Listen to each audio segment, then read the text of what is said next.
grind, and it's actually been working out pretty well for him. But now we do see the Zeratul ban and the White Mane. Yeah, White Mane just not really been available for Blue Beetle to play today.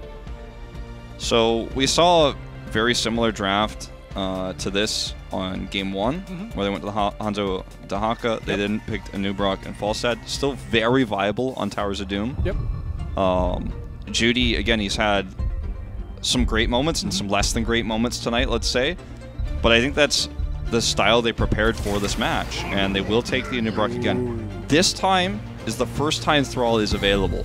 Yeah, Thrall has been banned, and you know, in the first game, like you said, they had to go with the Falstad, the double global, kind of working out early game, and even to the late game until that one last Dragon Knight, the crazy comeback from BlossoM. But they're gonna get rid. They're not gonna pick out the Falstad, and they're gonna go with the Thrall, like you said, and this is the first time he's been out and able to be picked, and this is also the map. The Miracle is 100% win rate, so I'm very excited to see the Thrall on the side of Miracle with the map of what they're comfortable with.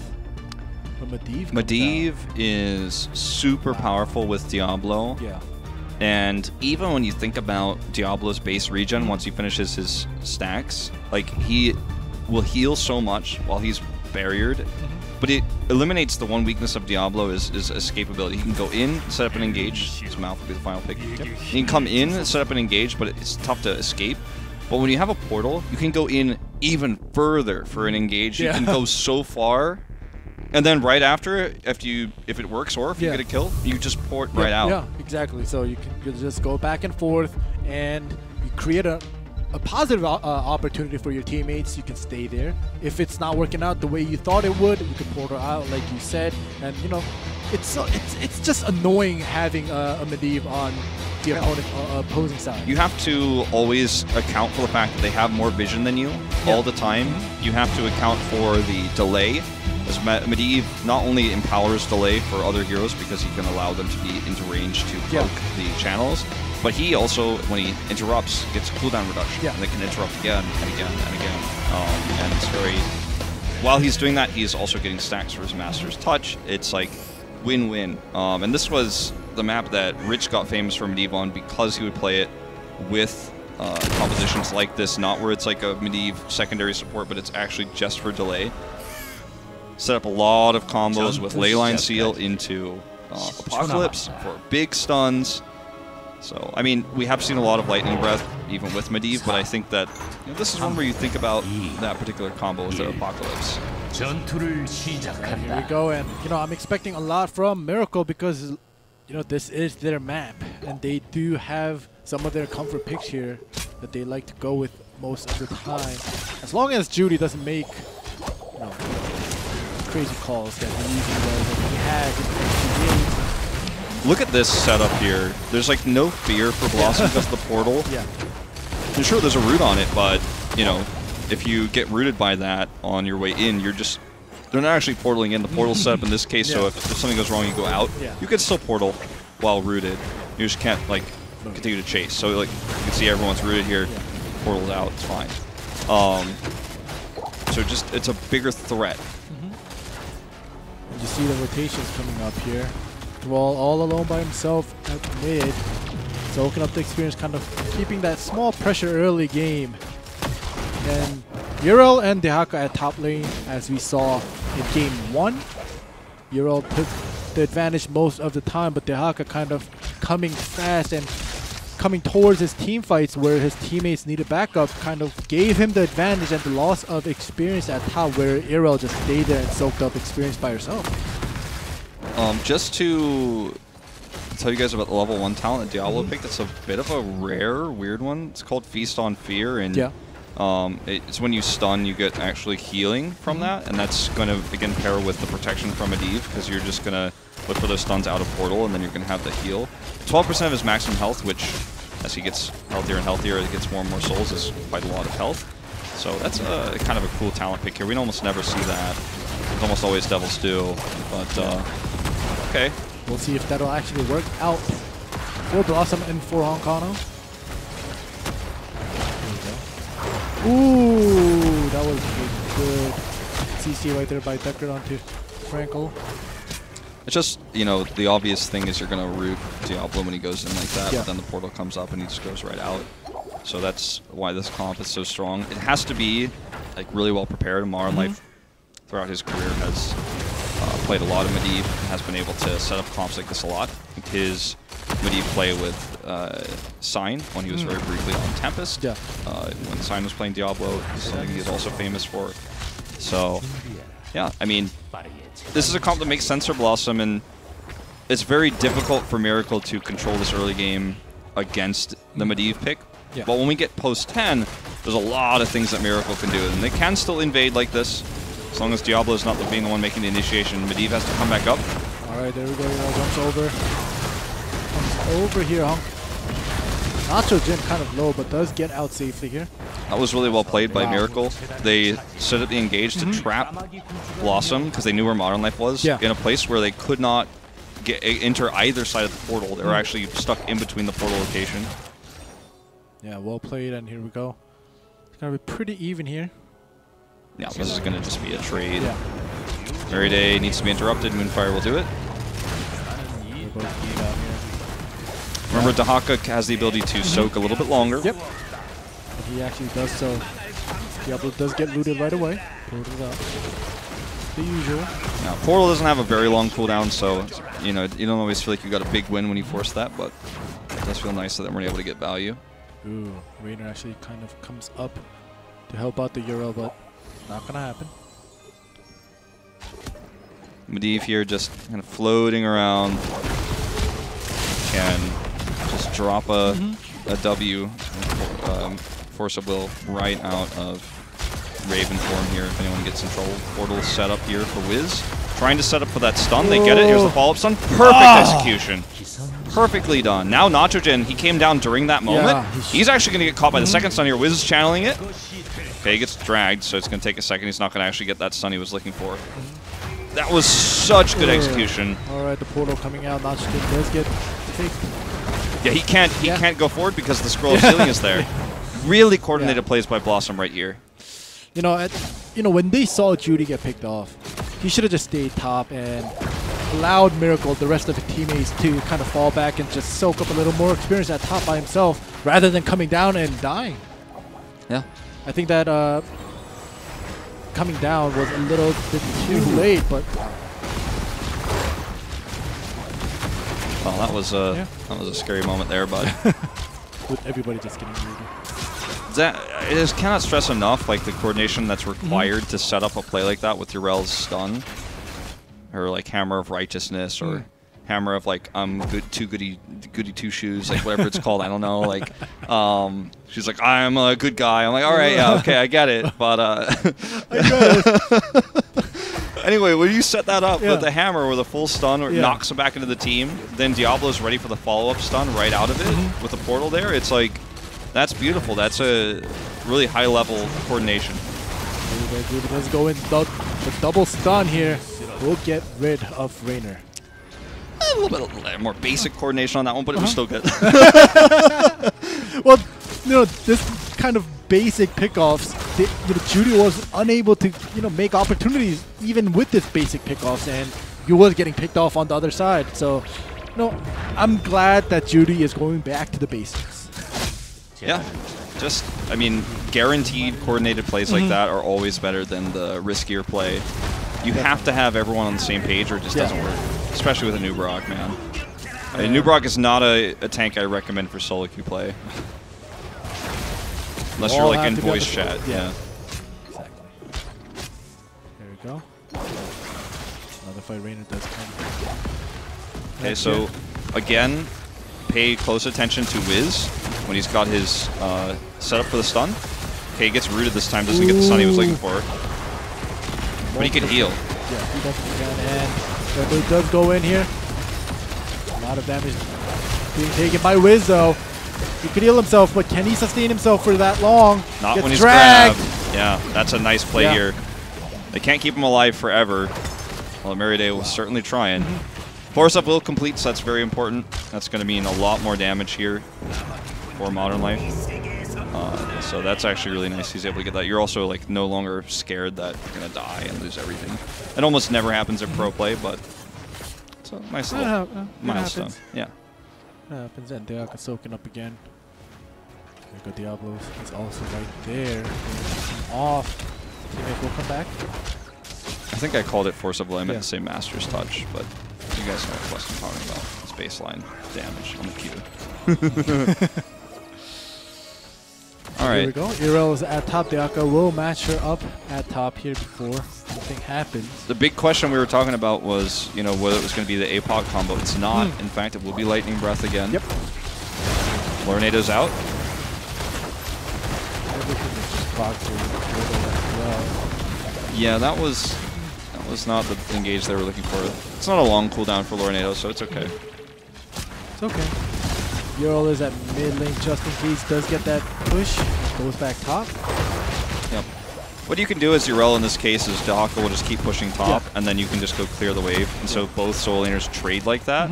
You're never at threat of a gank that way, and you always just have free farm. So you don't have to play it risky. And you're not worried. Neither of these heroes push bell towers hard. It's not like you've got an Illidan up there or something like that. So it's pretty easy. I miss it. Hey, we saw when he got played once last week. Didn't go so well, but. Oh, the cocoon onto Diablo. They're going to focus down Modern. Okay, he does get away, but the Sundering is going to help blow him up. Wow. Meriday. Meriday is not going to live through this. Sniper tries to escape here. Gondar's doing tons of damage, though. Like, this is the power of Raynor, man. It's not going to be enough, but, like, they thought it might have been. Yeah, and it does kind of make Miracle kind of on a dilemma. Oh, what the heck? What's this damage? And they kind of stumble upon, but they do get two of them. And two of Medivh and Deckard is going to force BlossoM to pull back here. And slowly but surely, Miracle is taking the advantage. And like we said, this is their map. Showing us how it's played. They are taking control of it right now. Sapper's coming through. This might be nearly a bell tower, actually. Looks like it'll just barely survive. Wiz looking for this engage onto Judy. Nice full charge up. Yeah, that was a bit overzealous to use everything that they had to try to grab him there. Meriday wanted that kill.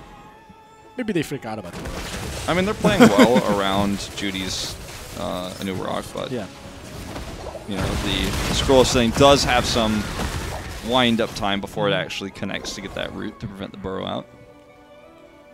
Alright. Basically, looks like they're gonna fight over this camp here. Snappers. Miracle is just gonna give that up.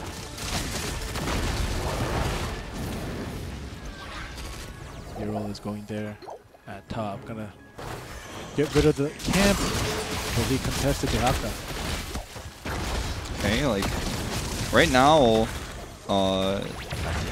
you know, the camp is being contested as you said, but the bigger issue is that because Wiz is contesting that, he's not going to be able to teleport down, whereas Dahaka can. So this is a great way for Miracle to take the further lead, and you can see why this is a bad matchup for Dahaka, man. He didn't stand a chance there. Not to mention he used his cooldowns on the camp. Exactly. He loses the camp. He's at half health. And Ural is now just coming back down. Yeah, and it actually was timed perfectly for Wiz because now, after these 5 seconds are done, like he's actually halfway to rotating down to the bottom lane. He does soak up a little experience while he's on the move. But he's healthy. All 5 members down for the side of BlossoM here. Pings on the sniper. They're just trying to make sure they knows that the Sundering could come down at any moment. Okay, Hong Kong was caught. Oh, this is bad. Leyline used defensively here. Look at Gondar blow up that cocoon. They get the kill here onto Dahaka. Gondar was like, cocoon, man. Sniper. Not right when I'm next to it.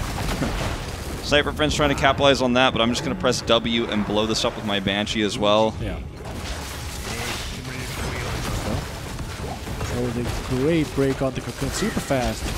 No, Raynor, even with the nerf, so much damage. Yeah. I mean, it's a scaling thing. We're going to feel how much weaker he is the longer we go into a game. And he's not weaker per se, it's just the timing of like which he was stronger has been moved forward a little bit. Sapper. You know, Miracle having this Dehaka up at top and still losing the camp and losing the fight to URL, they're going to have to find a way to kind of work around that, maneuver around that, because they know it's going to be very hard for the Dehaka to, you know, take over the top lane when URL is over there matching it. Yeah, moving forward now with this camp and just using the scroll stand to try to zone them out. Looks like they just want to invade and get a second camp here. Take it back. They move their focus mid. Allow them to get this Zapper. They're going to kind of come down a little bit late. Yeah, I can't really invade this one. Everybody's there. Judy's the king of controlling this space on the Anubrock.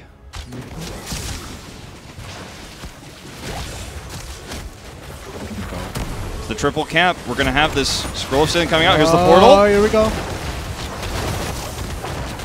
Honkano is just eating all this shields. Now he's going to be able to set up for a big flame. Judy does barrel charge out, but will he live? No, he does not live. Diablo finishes him off. And they're just getting a positional advantage while the ley line's out. They're going to have to clear this wave, unfortunately. Yeah, it's very unfortunate. Without this wave, they could have just gone all towards that bell tower. Oh, Wiz is heading up right now, but the teleport.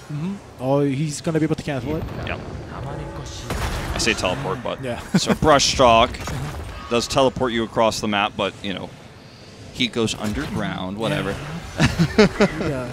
Now Medivh portaling over here. This is going to be really difficult for Miracle to retake. It's so bad. With Nubarak dead, Decker takes that other side, and now this is the only tower left. It's not looking good. If they lose this, they're gonna be kind of far. They're slowly becoming. The gap is being larger and larger on the side of Miracle. And remember, this is their map. I'm kind of just sitting here in the brush. So they can't really approach. They're just trying to protect Merryday. That's the whole goal here. And they will prevent Judy from getting in there. She's going to have to back off. And, you know, they almost lost that bell tower. That could have been a huge turning point for Miracle in this game, but they save it. Now they can push bot themselves, and that's exactly what they're going to do. They're going to look to knock this bell tower down, forcing a rotation. But there's no way Miracle saves this. Oh, yeah, they're way too late. Oh, but the Haka does come around to the back, and they're gonna contest this, and they're gonna commit to this fight. But the portal. Okay, they do save it though. That's the most important part. And BlossoM didn't have to use any heroics to get away, so that's a nice trade up for them. It's crazy how Rainer's Raider, the Banshee, like actually heals up so fast, almost never dies. Pull them back, give them a second. They'll be at 4. All right, well now, you know, lucky save. Well, I don't want to say lucky save. Very well done save here by Miracle. It was a near loss of their bell tower, which would have really turned this game on its face for them. Portal up. Oh, it seems like BlossoM is not done with this bell tower. They're gonna. Ooh, they tried. But when you see that Diablo taking that portal back, they know they're pulling back. They're gonna go with not judging. Nope, not completely. Nope. All right, this is really going to be, I think, where Miracle needs to make their stand. They need to actually leave the Haka bot and then look for a big fight. They're going to try to use this camp to get a little bit more pressure. This is actually what they did before, you know, forcing and getting this camp. You know, buying a little bit of time. But like you said, these two towers at top, this is going to be the fight for Miracle. They're going to have to try to win the fight to come back. Okay. Trading it now. I don't know if that's going to be enough, though. Yeah. They're 8 behind right now, and they're not pushing any closer to 20, so trading like this is exactly what BlossoM wants. Exactly. Well, at least on the side of experience and levels, they're pretty close to each other. So I think Miracle, they're going to do this trade maybe this time around, and then as they progress to 20, they're going to kind of engage as you were thinking they would now and try to win a team fight to get and come back and catch up to BlossoM. There's a nice window here for BlossoM to take out this bell tower, though. Yeah. And, you know, Dehaka can try to flank it. He will have his rush talk if he doesn't have it already here. And that's maybe how they're going to have to save it, just like they did previously. But if they don't, then look at the pressure on mid-bell tower even. It's starting to add up. Miracle's just... They've got their backs against the wall, and the they're about to find themselves crushed under the pressure. Ooh, this was cheeky. Yeah, that was. Diablo running back in. That word's not really in my vocabulary. But this is one of those moments where the cheeky play is coming through. the cheeky play. But unfortunately, nothing comes out of it. Actually, they're gonna try to do it again. Wiz heavily trying to set up that big stun with the hammer, but fails. Wow. And they're unable to actually knock down this bell tower again. Miracle holds strong. Miracle doing very well on defending this bell tower, like you said, and BlossoM did try to do some cheeky plays to kind of commit to knocking down this bell tower, but unfortunately it's not going to work out, and 50 more seconds until the next one comes up. Another one with portal. I'm kind of trying to set up for this. Ooh, this is a big root onto Frankel. Yeah. Okay, he does get away, but this is giving so much space to BlossoM to set up for the next fight. Yeah. Or rather, for the next channel. In the meantime, we do have Diaka and Euro fighting up here. Yeah. With Gondar. Forced him to use Burrow early. That's a nice win. Merriday's caught, though. Really nice moves here. There's no portal. Daka's dead. And Merriday survives. Portal just comes up. This is what happens when you take over a lane control. You can kind of swing up and down on the side of BlossoM, as you saw Gondar do, and help out Euro to finish off the Dehaka. This time around, Judy does go in. Burrow has the Burrow charge out. Okay, this is almost the dead bell tower. I mean, even Meriday's just tossing his abilities out just to try to wear it down. Urel's channeling the bottom bell tower, as you mentioned. Yep. It's going to put Miracle on death row. If they end up capturing the boss or any other bell or any other altar, then this game is BlossoM's. They win it and win the series. Here's the bell tower going down. So much pressure from Hong Kong means they get it no matter what. Definitely, and Hong Kong is still safe and sound here with Diablo. Franco caught again, also by the Lornado. They're going on. Oh! On him, that's what I meant to say. They're going on. But Gondar, Nitrogen from the back, grabs Gondar. So much slow coming down here from this Lightning Breath Sniper, slowed by Wiz as well. And Judy so low as well. Everyone survives, but, it's just delaying. Really? Yeah, it's really kind of feels like it's delaying the inevitable. Definitely is. All the team fights that's been going on has been going to the side of BlossoM. And like you said, one more boss or one more altar, it's game. And it's going to be a 3-0 sweep, and they're going to get a loss on their perfect battleground here, which is 4-0 right now for Miracle currently. Yeah. BlossoM just setting up now for the 20 play of the boss. It's like Frankel's trying to soak for 20 bottom while dealing with that, I want to say catapult, but sapper pressure. Just going to look for this, look for this bell tower, but they're not going to get it, but they're just forcing Miracle to rotate, forcing Miracle to perhaps make a mistake right when they hit 20. Wiz takes the sapper, and they're just going to look for the 20 boss play. They've got insanely fast clear time on this. And if Miracle comes to contest, they can just back away. They don't have to fight this. All right, Judy, nice double stun here. On to Deckard, actually. Arrow miss. Nitrogen taking something of the aggro off. Judy so low. Sundering does not really get that much value here. Okay, Hong Kong is on the boss. The boss is getting low. They're getting forced away. Nitrogen's off. This might just be game. Judy's got one big chance. One big burrow charge. All right. He hits it. That was a nice burrow charge into the stun. But is this going to be enough? Diablo does go down. And they're going to steal the boss, I think. They stole it. They got it. They forced BlossoM to go back, run away. And Judy actually gets a nice play right there. Yeah, he got the big burrow charge onto everybody right in between the portals. So 3 shots, but I mean, this is just, it's an uphill battle, man. They got 1 health left on the core. They're undefeated on this map, but that might change if they can't literally make sure they get every piece of this map for the next 5 minutes. Literally everything. They want to get rid of this bell tower.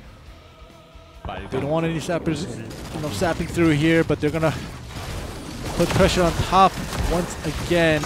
Like you said, Miracle has to take in charge of this whole map. Oh, the arrow misses. Yeah, if the arrow hits, it's a really long stun. Judy's here, but still goes in. Wiz is, he's got his ability to jump out here. He's just going to jump onto this portal because he thought they were actually going to come out and he could give armor. Merriday. Yeah, he's going to pop out in just a second. This is not looking good for Miracle. Look at the ley line seal. Medivh cheats, and oh boy. Wow. Watch for the lightning breath. It's going to be big. Oh, here we go. Look at Medivh just being annoying back and forth as well. Can't forget about that. He just does so much damage. He makes it impossible to kill people. This is basically over here. Yeah, this is going to be game. Blue Beetle trying to live here. Nitrogen's going down. Team wipe. Crisp engage here for BlossoM. They force the rotation. And the altar spawns here in 30 seconds. No one's going to be up to contest. Yep. 40 seconds left at least for the first member to come back from Miracle. They could just end this with the bell tower capture as well. Which just looks like they want to do it in style and do it this way. Yeah. They, you know, it's choose your own adventure win here. BlossoM will take the series, you know. Yeah. It was, I think, very well fought by Miracle. But BlossoM gets revenge here. It will take the 3-0. And we saw a pretty amazing game on Dragonshire. The next two games up felt like Miracle kind of lost their way. That's going to be another 3-0 here in HGC Korea, despite Miracle's best efforts. And the question is, when will the 3-0s end? I was about to say that, but, you know, I have to go back to the first game. Not for least, what am I saying? Miracle, they had the first 4 Dragon Knights. They had, one keep down super early, or at least by mid-game, and Miracle was just taking the early mid-games to BlossoM, and BlossoM was just getting pushed back.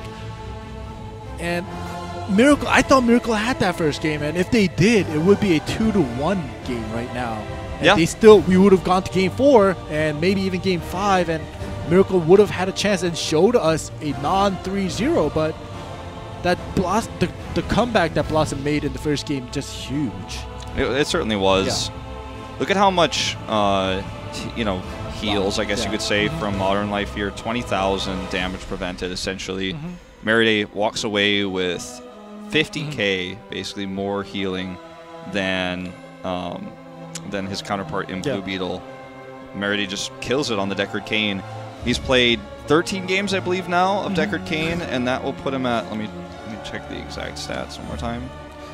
That puts him at a 9-4 win record. Wow. So, you know, it almost feels like you just got to ban it against this guy. You know what I mean?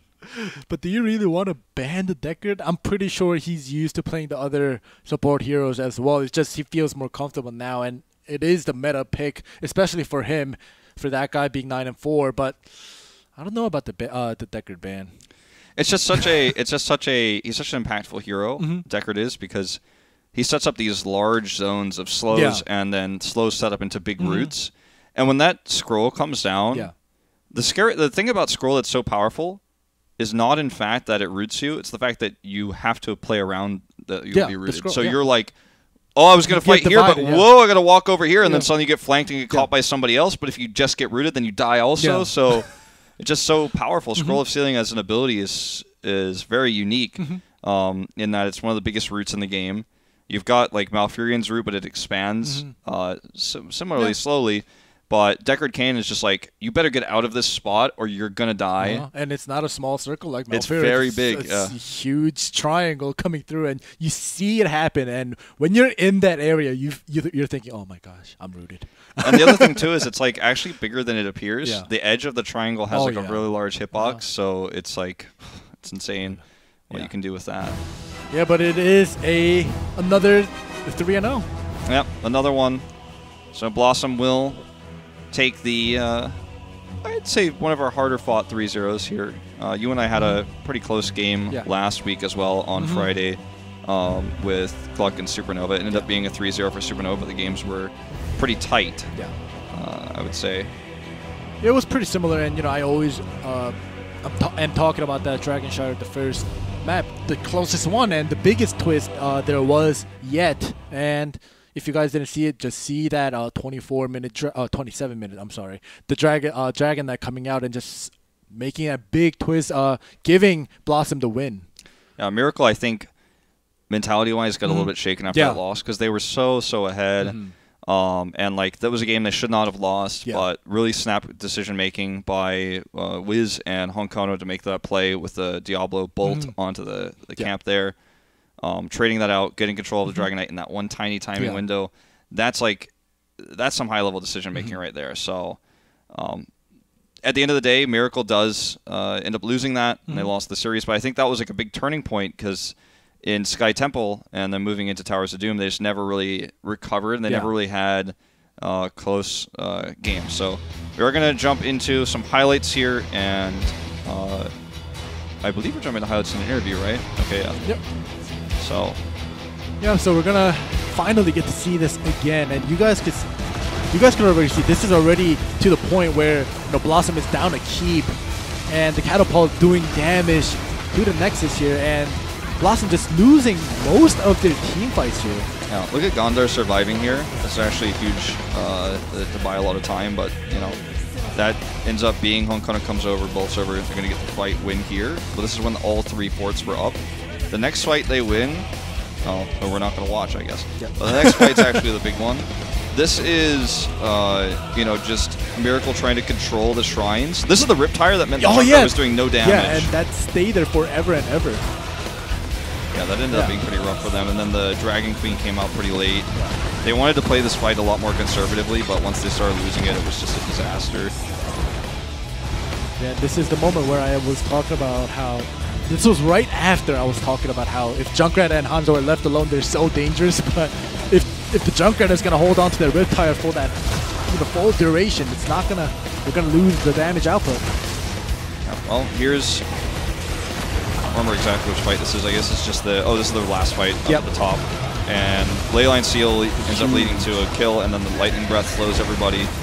Sundering is the desperation move here from Sniper to try to save everyone, but it's going to cause him to die. And it's the end of the series right there, my friends. Yeah, they kind of scooped over because, as we were talking about, other than the first game, BlossoM just took control of the games 2 and 3. So, there weren't crazy super plays coming out in game 2 and 3. 상위권 팀의 위력을 보여준 우리 블라썸 팀의 홍코너 선수와 이야기 나눠보도록 하겠습니다. 일단 승리 축하드립니다. 네, 감사합니다. Congratulations. Thanks. 오늘 좀 컨디션이 안 좋다고 들었어요, 개인 방송에서. 근데 무난한 3대0 승리하셨는데 일단 소감 안 들어볼 수 없을 것 같은데요. 사실 무난했다기보다는 조금은 이제 1세트에서 고전을 많이 It wasn't an easy win for us, to be honest. There was a lot of team fights where it was kind of risky. But, I give props to my teammates to kind of, pull out and go in when they needed to, not making too many mistakes, which allowed us the victory. 제가 인상 깊게 봤던 거는 첫 밴으로 리밍이 나왔어요. 팀원들 간에 뭐 어떤 이야기로 리밍 밴을 하게 되었나요? So why'd you guys ban Liming? What were you guys talking about? 프랭클 선수가 워낙 리밍 잘하는 걸로 Frankel is super good at Liming, so we just decided to ban it because we've gone up against his Liming in the Hero League as well, and we lost, or some of our members actually did lose to Frankel's Liming. So we decided to just, we talked about it and we just decided to go with that Liming ban. 굉장히 잘하잖아요. 뼈를 깎는 약간 밴이었나요? 그것도